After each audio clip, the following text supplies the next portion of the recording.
2016 tungod kay bata pa, ura-ura ka malambing ang iya mga mata, ura-ura him charming, salit anakon mga karibal puro pogi.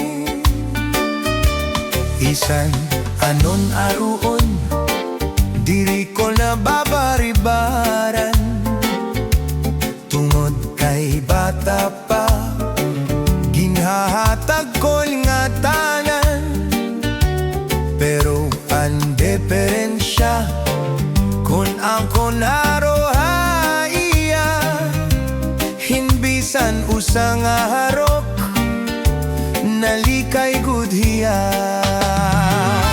Never been touched, never been kissed, mahamis antiya kutis, aniya lawas mayagpis, aniya panit manipis, mabusad ang mga paa, aniya imki magpula-pula, baka-baga hinog nga makuba.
Ko unta nahiya akon pangesawon, agod an iya lawas,